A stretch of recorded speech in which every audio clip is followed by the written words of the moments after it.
आज रउआ लोग के बीच में गीता के एगो श्लोक के भोजपुरी में अनुवाद लेके आइल बानी। एगो कविता के माध्यम से गीता के श्लोक कहे के कोशिश बा। श्लोक का बा, यदा यदा हि धर्मस्य ग्लानिर्भवति भारत अभ्युत्थानम धर्मस्य तदात्मानं सृजाम्यहम्। इ रउआ लोग बराबर सुनले बानी। इ श्लोक एगो भोजपुरी में एकरा के अनुवाद के कोशिश बा, सुनी अच्छा लागी तो बस रउआ लोग से इहे एगो रिक्वेस्ट बा कि लाइक करी, कमेंट करी, एकरा के शेयर करी कि ज़्यादा से ज़्यादा लोग तक हमनी के बात पहुँच सके।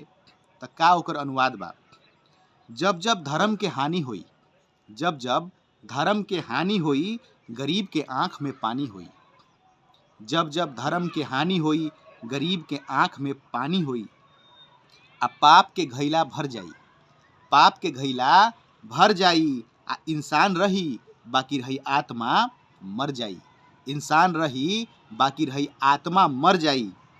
आ ओही घड़ी भगवान अइहन, ओही घड़ी भगवान अइहन।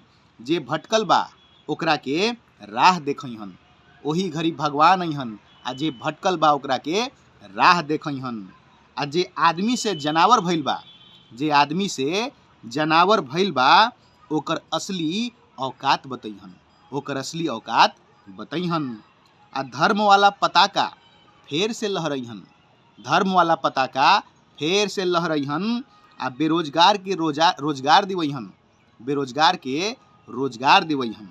धर्म वाला पताका फेर से लहरइहन, बेरोजगार के रोजगार दिवइहन। आ विकास के नया एजेंडा, विकास के नया एजेंडा लिखवइहन, विकास के नया एजेंडा लिखवइहन। आ कलयुग में त्रेता, कलयुग में त्रेता आ सतयुग वाला माहौल बनइहन। हई कलयुग में त्रेता आ सतयुग वाला माहौल बनइहन। आ बिना गांडीव, बिना गांडीव आ गदा के, बिना गांडीव आ गदा के महाभारत करवइहन, बिना गांडीव आ गदा के महाभारत करवइहन। भगवान हर जगह बाड़न, इ भगवान तो हर जगह बाड़न। इ बात के भरोसा जतइहन, इ बात के भरोसा जतइहन।